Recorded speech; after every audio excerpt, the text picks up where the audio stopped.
Hey guys, it's Joe for Gaming Curious, and today I'm going to show you the results I got from the day I practiced my aim in Valorant for 10 straight hours, and it sounds like a lot, and that is because it is a lot of time to spend practicing only your aim or pretty much anything. But I had a methodology in place for this, so that I could get the best results out of this exercise. And what this methodology was, is that I began practicing my flicking at the standard shooting range, with the bots spawning in depending on the difficulty you pick. And with this, I began at the medium difficulty, which to be honest, at medium, I was kind of shocked at how bad I was doing at the beginning. I'm not sure if this was because I went straight into it without any warm-up, or if the devs actually changed the shooting range flicking test, but I was doing horribly. But as I was warming up, I was beginning to land more and more shots, the way I'm used to, until I was actually beginning to improve.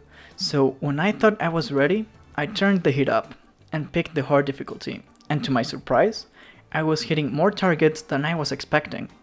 This was at probably the 45 to 1 hour mark, and then I decided to change because I was getting kind of sick of the same exercise, and I was kind of plateauing. I was not getting any better results, and I was just getting even worse.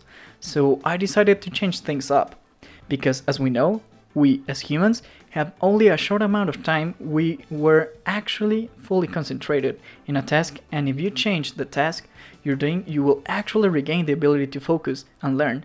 So I decided to take a break. A 10-minute break where I stood up, got some water, stretched out my hands, and just walked around my house for a bit. And when I came back, I didn't come back to the same exercise. I decided to practice on strafing bots. And I was basically just trying to land the most amount of headshots, with the least amount of bullets fired. At first, I was doing over 100 seconds the 50 bots, and as time went on, I was slowly picking up the pace and shaving off seconds out of this time. And to me, it wasn't really much about the time, because I was feeling like I was landing way more shots, and I was actually being a bit more controlled by the way I was shooting. I wasn't panicking or just spraying and praying, like I was sometimes used to doing in the past. And I also discovered that you actually have to stand a bit further away from the panel of the shooting range, so that I could pretty much cover any angles the bots may spawn, because the strafing bots have a different spot and location than the normal flicking test bots. So after probably 1.5 hours of this training, I took another break, which to me are super important, and decided to practice my counter-strafing, that many people are arguing that it is not as important in this game like in CSGO. However, I do think it's still important to practice. Even if the first step you take won't actually change your aiming that much, but if you're already in movement, the aim is in a really bad spot. So I was practicing more the breaking part of the strafe, not the beginning part of it, if that makes any sense. And that is the practice, and for another hour. And this is the part where I probably gained the most amount, because this is an exercise that I didn't really do. This was the very first time I was actively practicing my counter-strafing, and it shows in the results. Because to be honest, I was hitting way more, and I was actually beginning to feel the best moment to do the counter-strafe after a full hour of practice. I decided to repeat the process from beginning to end and pretty much not change anything, because I was pretty happy with the methodology I had in place. So I went ahead and did another 3 hour to 3.5 hour round of this, excluding the breaks. In the second lap, I didn't notice that I was gaining much out of it. I was doing pretty much the same, and I was feeling kinda bad about it. But as soon as I warmed up the muscle memory, I was getting back into it. So, after saying this, the third lap, I was kind of relentless to going through it. So I decided to actually jump into some Valorant maps, where I decided to practice some flicking spots. This was more oriented to the defending side of the map, but I also found some pretty good spots where I could practice for the attack side of the map. For flicking spots, I mean places where you are usually around that can cover more than one angle of attack from the opposing team. So I would stand in those places, corners most of the time, and practice those flicks. This is probably the most time consuming, but also the one that I feel I could apply most in a real world situation within a match. So after all this practice, it was time for me to go into match. Well, not really right after the practice. I decided to take a break.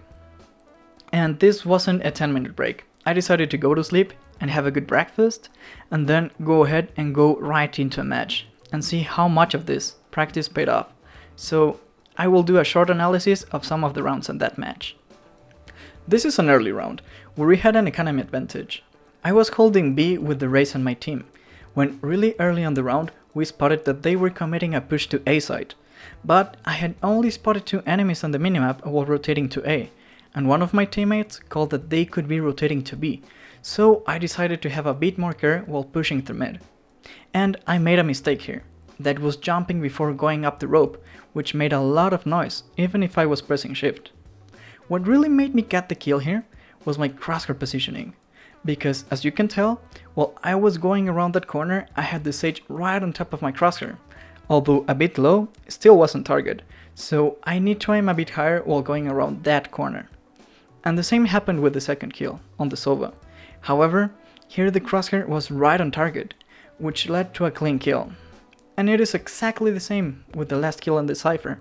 Good aiming positioning got me that kill.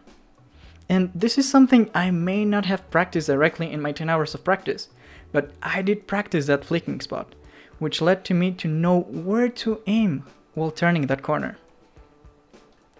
This round I was also B, but with my Phoenix player, and he decided to push a bit, and he actually baited the enemy with the orb sound effect, and once again, thanks to good aiming positioning and actually a small flick, I landed that headshot. So here's the first example where I could see the effects of my hours practicing. This is the same round, towards the end of it, and I decided to make a pretty risky play, because I was feeling overconfident, and in hindsight, I really should not have done this. This was reckless, and could have lost us a round, because my 2 teammates were not close enough to help me, and I was in a 2v1 position essentially.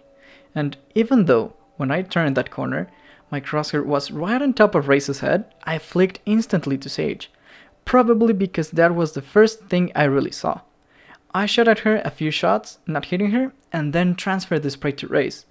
I decided to push the slowing orb because I was not really sure if Sage was lit, and I wanted to try and finish her off before she could heal up. And I got lucky again, and there was a small spot where the slow orb was not covering the floor, so I could have a quick pick at her and land the final kill of the round, again thanks to my crosshair positioning. In this round, our mid player got killed again, and called that there were multiple enemies at mid, so I decided to climb the rope and snatch a quick kill. However, I missed, because I was confident on my timing climbing the rope again after Raze's grenade and pre-fired the spot where she would push through, which led me to miss the kill, and forced me to reposition. We were at a pretty bad spot when the enemy Cypher ulted, so I decided to play it safe and just hold a strong angle of heaven. When the Jet arrived, I felt confident enough to push the side, while still checking heaven, and this is what let me get an easy kill on that Sova. And when Jet had control of heaven, I decided to go check B main as fast as possible, which was a good call, because Phoenix had just ulted there and allowed me to kill him once clean and easily. He was still taking out his gun. After his ult was down, I decided to hold a sharper angle, because I knew where he could be coming from, and wasn't sure if he had another flash. And when I saw the flash coming, I hugged the wall behind me, while still holding the angle, which let me do a short but effective counter strafe, giving me a clean kill on Phoenix. So, after practicing my aim for 10 hours and playing a couple of matches in Valorant, I can actually tell a difference between before and after the practice, especially in my counter strafes and my aim positioning. I got about 35% better at the flicking test in the shooting range, going from an average of 17 headshots up to an average of 25. However, I don't believe this is a permanent gain. For me to be able to keep this, I need to keep practicing and improving upon it. Because like any sport, if we go ahead and treat Valorant as one, it is best to have a continuous methodology of practice. By this, I mean having a set amount of time where you practice common skills like your aiming, your crosshair positioning, and team play, while also having sessions where you will actually try and review some of the theory behind all of this. This way, you can begin theory crafting some ideas, some pushing strats, some agent synergies, And to me, one of the most important things to keep improving is looking at replays of your games and some pro players and see where you fail and try to critically analyze and see where you could actually be better at, and then go ahead and attack that weakness. And of course, it is still super important to play regular matches. This is where you will actually see how much you are improving with this methodology. This is a method that has been in long use in a lot of regular sports. And as with traditional sports, bad practice or overstressing your body can lead to injury. So it is really important to take care of yourself, both body and mind. Any ache that is not regular on your body should be attended by the corresponding healthcare professional. So please attend your body at all times above anything. Because after 10 hours of the practice session, my back was aching a bit, as well as my shoulder. But that is probably from all the constant flicking I was doing. And this is not my first time doing a prolonged practice session, so I knew what to take care of on my posture and when to take breaks. Well, this is it for my kind of long experiment. If you enjoyed the video, leave us a thumbs up and be sure to subscribe so you don't miss any of our coming videos. This was Joe for Gaming Curious.